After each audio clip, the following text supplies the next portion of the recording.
මේ ඩියුටිය මේ ජොබ් එක මම හිතනවා කාන්තාවන්ට හොඳ සාර්ථකව කරන්න පුළුවන්. ඒ ඇයි කියලා පැහැදිලි කරන්න ගියොත් මට දීලා තියෙන විනාඩි 10 මදි වෙනවා. ඒක මම වෙන වෙලාවක කියන්නේ. මේ ඉන්න සහෝදර සහෝදරියෝ දන්නවා මේ ආණ්ඩුව බලයට එන්න කලින් ආණ්ඩුවල ප්‍රතිපත්තිමය තීරණයක් තිබුණා රජය ටික අකුලන්න ඕන කියලා. දැන් රජය දිගාරින්න දැන් මාකල ගැන හිතන්න. මාකල දිගාරින්න පුළුවන්. අකුලන්නත් පුළුවන්. අකුල පැත්තකින් තියන්න පුළුවන්. අර මාකල අකුලනවා වගේ තිබුණු රජය ටික අකුලලා කුඩා කිරීමේ වැඩසටහනක් තමයි කලින් තිබ්බේ. ඒ නිසා පොදුවේ ගත්තොත් අපේ රාජ්‍ය සේවය දුර්වල වුණා. ගොඩක් දුර්වල වුණා. ඒ නිසා පුරප්පාඩු දින විශාල ප්‍රමාණයක් පුරප්පාඩු ප්‍රමාණයක් ස්ථිර කිරීම නතර කරලා තිබ්බා. වැටුප් වැඩිවීම නතර කරලා තිබ්බා. පහසුකම් සැපයීම නතර කරලා තිබුණා. දැන් අපි නැවතත් රජය ශක්තිමත් කිරීම සඳහා ප්‍රතිපත්තිමය තීරණ අරගෙන ක්‍රියාත්මක කරන කාලය. හැබැයි තාම ගත්තා බව අපි ඉන්නේ පරිවර්තනීය යුගයක. එක නරක තැනක ඉඳලා හොඳ තැනකට අපි ගෙනියන්න ඕන. හොඳ තැන පිළිබඳ අපිට අදහසක් තියෙනවා. නමුත් තාම අපි ඉන්නේ අතරමැද පරිවර්තනීය කාලයක. දැන් මේ සභාවේ කාටහරි මතකද අපි බලයට එනකොට රාජ්‍ය සේවයේ අවම මූලික වැටුප කීයද කියලා? කාටද කියන්න පුළුවන්? රාජ්‍ය සේවයේ අවම අය ඉන්නවනේ. අවම මූලික වැටුප කීයද? කාටද කියන්න පුළුවන්? මතකද? 24250යි. රාජ්‍ය සේවයේ අවම මූලික වැටුප අපි ඔයගොල්ලෝ එකතු වෙලා අපිව බලයට ගේනකොට 24250යි. දැන් කීයද? 40000යි. රාජ්‍ය සේවයේ අවම මූලික වැටුප 24250 ඉඳලා අපි දැන් ගෙනල්ලා තියෙනවා 40000කට. අද රාජ්‍ය සේවයේ අපි හිතමු කම්කරු කියලා. ඒ නම ඉතින් පාවිච්චි වෙන එක නිසා කම්කරුවෙක් විදියට රාජ්‍ය සේවයට අද බැඳුණා. එයා ස්ථිරයි නම් එයාගේ අවම වැටුප රුපියල් 40000යි. අපි එනකොට 24250යි. ඇයි මේ අපි දැන් මේ පැත්තට යන්නේ?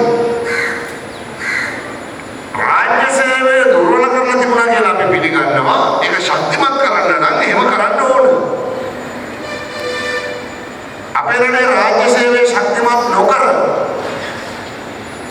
ඒකට අදාළ කරන පහසුකම් ගෞරවය ලබා නොදී මොකක්වත් කරන්න බෑ.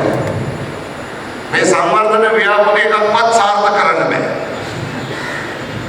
ඒ නිසා අපිට ලොකුම මනාවක් තියෙනවා රාජ්‍ය සේවය තෘප්තිමත්. ඒ වගේම වගකීම් සම්පන්න සේවය පොටපත් කරනවා. දැන් අපි වැටුප් වැඩි කිරීම කරේ කවුරුත් ඉල්ලලා නෙමෙයි. කවුරුත් ඉල්ලලා නෙමෙයි. උද්‍යෝසන කරලා වැඩ වර්ජනය කරලා පාගමන් ගිහිල්ලා එහෙම නෙමෙයි. පළවෙනි අයවැයම වැටුප් වැඩි වීමක් කරා. ඒ වෙන මොකුත් නෙමෙයි. අරක තමයි කාරණේ. රාජ්‍ය සේවයේ අඩපණ වෙච්ච තැනක තිබ්බේ. ඒ නිසා අපි පළවෙනි අයවැයම රාජ්‍ය සේවයේ වැටුප් වැඩි කළා. ඇමරිකාව කිව්වා වගේ ඉදිරියේදීත් වැඩි කරනවා. ඒ විතරක් නෙමෙයි රාජ්‍ය සේවයේ බඳවා ගැනීම නතර කරලා තිබ්බා. සමහර තැන්වල වැඩිපුර ඉන්දියාට අත්‍යවශ්‍ය වැදගත්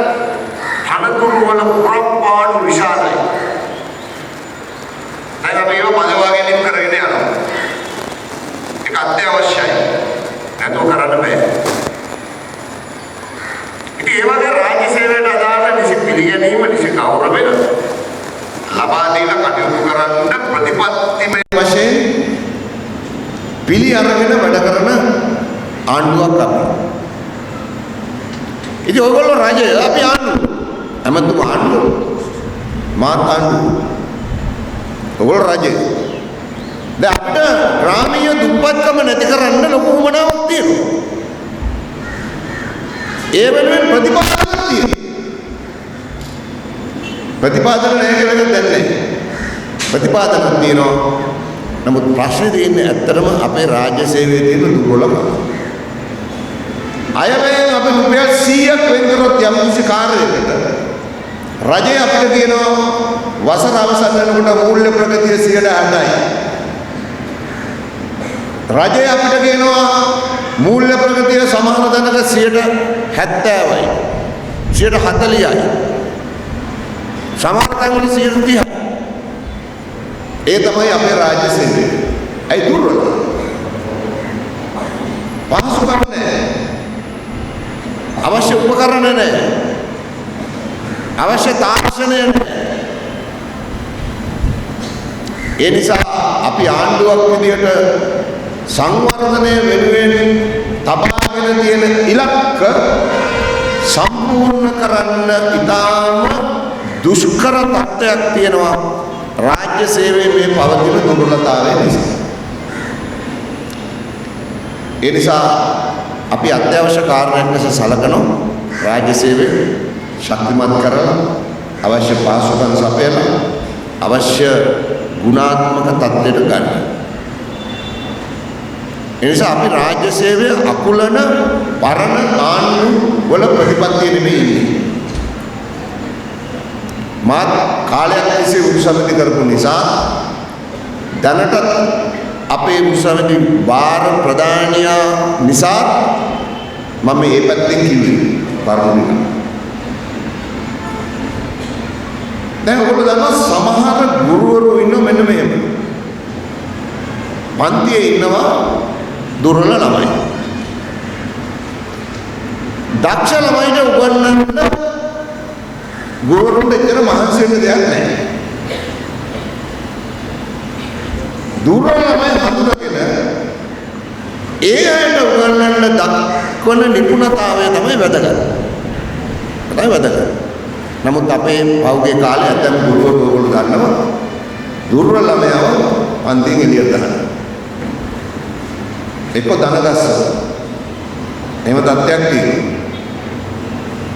දක්ෂ ගුරුවරයෙක් කියන්නේ දුර්වල ළමයිව හඳුනගෙන ඒ අයව ඉදිරියට ගේන්න කටයුතු කරන්න සමත් අය.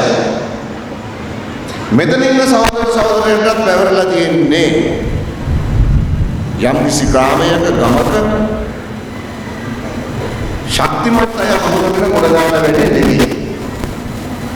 ආර්ථික වශයෙන් ඉදිරියට ගන්න අමාරු ඒත් මඟ පෙන්වීමක් අවශ්‍ය කරන අයව හඳුනගෙන ඒ අයව ආර්ථික වශයෙන් ඉස්සරහට ගේන්න මූලික මාර්ගය විවර කරලා දෙන්නේ. මූලික කටයුතු සම්පූර්ණ කරලා දෙන්නේ. පදනම් සහගත වැඩ. ඒක හරියට සාර්ථක ගොඩනැගිල්ලක් ඉදි කරන්න ශක්තිමත් අත්විවරමක් දාගන්නවා වගේ වැඩ. ඒ කටයුත්ත තමයි මෙතන ඉන්න සහෝදර සහෝදරයන්ට බාර වෙලා තියෙන්නේ. ඒක ලොකු වගකීමක් සහිත කාර්යයක්. අපේ රට ගොඩනගන්න නම් මේ දෙපාර්තමේන්තුවට ඒ පැවරලා තියෙන කාර්ය සුවිශේෂයි. ගමක හැකියාවන් වලින් අඩු ඉදිරියට එන්න බැරි යම් යම් හේතුන් මත හැලිලා තියෙන ඒ මානවයේ දියුණු මානව සම්පත් බවට ඉදිරියට ගොඩනගලා ගේනවා කියන ආර්ථික වශයෙන් සරල කාර්යයක් නෙමෙයි. කවුරු හිතන්නේ මේ දෙපාර්තමේන්තුව වහන්න යනවා කියලා ඒක මහා පිස්සු විකාරයක්. හිතාගන්න බෑ මේ මොකක්ද මේ පිස්සු කියලා. එහෙම එකක් නෑ. හැබැයි අපේ මෙහෙම ප්‍රතිපත්තියක් තියෙනවා. එක එක කාලවල එක එක ආයතන අපේ රටේ පටන් ගන්නවා තියෙනවා. ඒ කාලවල අවශ්‍යතාවය. ඒ අවශ්‍යතාවය ඉවරුණාට පස්සෙත් ඒවා පවත්වාගෙන යන්නේම තියෙනවා. ඒ නිසා අපේ රාජ්‍ය ආයතන නැවත කළමනාකරණය කිරීමේ තීරණයක් අපි අරන් තියෙනවා. එතකොට සමහර ආයතන වහන්න වෙනවා. උදාහරණයක් ගත්තොත් අපේ දිස්ත්‍රික්කයේ තියෙනවා මෙහි නුවර ඔයගොල්ලෝ දන්නවා කන්නෝරුවේ හදබිම අධිකාරිය කියලා එකක්. ඉතින් අපි තීරණය කරලා දෙනවා ඒක වහන්න. සමහර ආයතන ඒකාබද්ධ කරනවා. සමහර ආයතන ඒකාබද්ධ කරනවා. ඉතින් ඒ නිසා අදට ගැළපෙන ලෙස රාජ්‍ය සේවය කළමනාකරණය කරන්නත් සමහර ආයතනයකට එකතු කරන්නත් සමහර ආයතන යල්පැන ගියේ අනවශ්‍ය නිසා ඒවා රටට බර. දැන් මේ ආයතන වුවන්න ඕන එකක්. මේකට අමුණලා දිනනවා නම් බරව කකුලක් වගේ බරපතල අනවශ්‍ය කෑල්ලක් මේ ආයතනේ දුවන්නේ එක බාධාවක්. එහෙම මොනවා හරි හඳුනාගත් දේවල් තියෙනවා නම් ඒවා වෙනස් කළ යුතුයි. නැත්නම් අපිට ඉස්සරහට යන්න බෑ. ඒ නිසා අද මේ මම අමතන මේ පිරිස අපේ රටේ ඉතාම වැදගත් වෘත්තියක නිරත වෙන්නේ. පාසලේ ගුරු සමත් වෙන්න ඕන දුර්වලකම් හඳුනගෙන ඉදිරියට ගේන්න වගේ ඒ අය පිටමං කරන්න නෙමෙයි ඔබට පැවැත්වෙන රටක ආර්ථික වශයෙන් දුර්වල පවුල් හඳුනගෙන ඒ අයට අදාළ කුමන මාවතක්ද කියන එකත් මඟ පෙන්වමි. ඒ ආරම්භක පියවර කියන්නේ ඒක විශාල බාරදූර කාර්යයක්. සරල එකක් නෙමෙයි. ඉතින් අන්නේ කටයුත්තට සාර්ථකව මැදිහත් වෙන්න කටයුතු කරන්න ඔබ සමට අධිෂ්ඨානයක් තියෙනවා. අපිට ඕනකමක් තියෙනවා. අපේ ඕනකමයි ඔයගොල්ලන්ගේ අධිෂ්ඨානය එකට එකතු කරලා මේ වැඩේ අපි සාර්ථක කරගමු. ඒ වෙනුවෙන් අපි කවුරුත් කැපවෙමු. අවසාන වශයෙන් එමත්තුමාගේ අදහස ඔයගොල්ලෝ මහ ජනතාවගෙන් වටුප් ලබන අය කියලා. ඒ අදහසට මම එච්චර එකඟ නැහැ. මම එච්චර එකඟ නැහැ. ඔයගොල්ලෝ සමය වගුරුවලා සමයට වටුප ගන්න. ඔයගොල්ලෝ කාර්යභාරයක් ඉටු කරලා ඒකට තමයි වටුප ගන්න. අපේ ආර්ථික ප්‍රතිපත්තිය තමයි හැම කෙනෙක්ම ආර්ථිකයට සම්බන්ධ කරන එක තමුන්නාසලා සම්බන්ධ වෙන්නේ. ඒ අයගේ ආර්ථික පංගුව සාධාරණ පංගුව ඒ අයට ලබා දෙන එක. ඔබ ලබාගන්නේ ඔබ සම්බන්ධ වෙන ආර්ථිකයේ පංගුවේ කොටස මිසක් අනුන්ගේ එකක් නෙමෙයි. ඒක කියන්නේ ඔය අදහස රටේ ගොඩාක් තැන්වල කියවෙන නිසා මම මේ කිව්වේ. දැන් මෙතන ඉන්නවා මම ගන්න ප්‍රාදේශීය ලේකම්තුමියලා අපි දැන් මම ඉඳලා මේ පැත්ත පොඩ්ඩක් බලන්නත් ඉඩ දෙනවා බැලුවා. ඒගොල්ලෝ මහ ජනතාවගෙන් වටුප් ලබන අය නෙමෙයි. ඒක වැරදි අදහසක්. ඒගොල්ලෝ වැඩ කරලා වටුප් උපයන. මානසිකව ශ්‍රමය වගුරුලා වටුප් උපයන.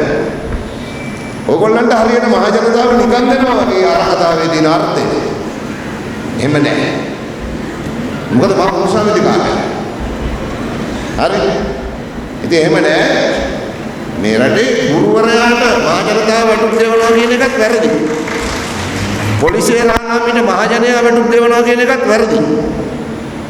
ඒ අය යම්කිසි ශ්‍රමය වගුරුවන කාර්යයක යෙදිලා ඒ කාර්යය වෙනුවෙන් වටුප් ලබනවා.